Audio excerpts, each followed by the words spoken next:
ভাই আমার একটু ঠান্ডা পানি খাওয়াবেন, গরমে না আমার গলাটা একবার শুকিয়ে গেছে গা। ঠান্ডা পানি খাইবা? ঠান্ডা পানি খাইলে গেলাম টিয়া লাগবো। ভাই আমার কাছে তো টেয়া নাই, আমি সারাটা দিন বাঙ্গারি বেচা খাই, আমার খাওয়ান না একটু ঠান্ডা পানি। টিয়া না থাকলে সর, আমি তো এনে ফ্রিতে পানি খাওয়াইতাম বুঝছি না। একটু পানি তো খাইতাম চাইছি, আপনার এই ঠান্ডা পানিটা দেখে আমার আত্মার অনেক মন চাইতেছে। তোর আর তো মন চাইলে আমি খাওয়াইতে পারতাম না, কারণ এগুলো আমি ব্যস্তাম বলে লইছি। সামনে তো সর, তোর দেখে কাস্টমার আইতেছে না।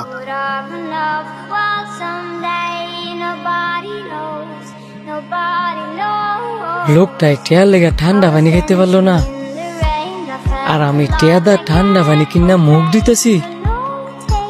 এই যে ভাই, পানিটা ধরেন। ধন্যবাদ ভাই।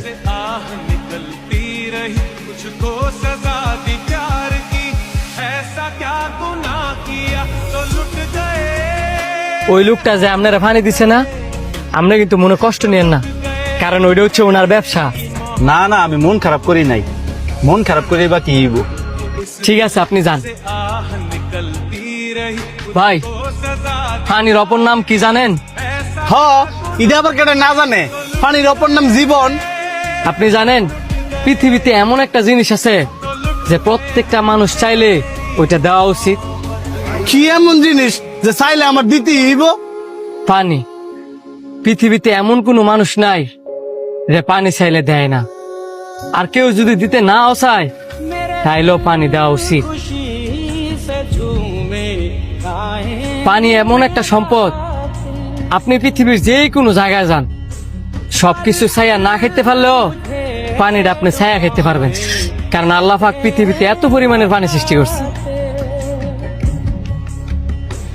আর আপনার কাছে ওই লোকটা একটু ঠান্ডা পানি চাইছে বললা আপনি দিচ্ছেন না, আরে ওই লোকটার জায়গা তো আপনিও থাকতে পারতেন।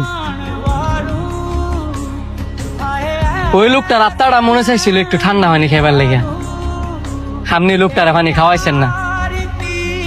ওই লোকটা অভিশাপ না দিল, ওই লোকটার আত্মাটা কিন্তু ঠিকই আপনার অভিশাপ দিচ্ছে। পৃথিবীতে এত পানি থাকার সত্ত্বেও হইতেও পারে যে আপনি মরার আগে একটু পানি ফেলেন না।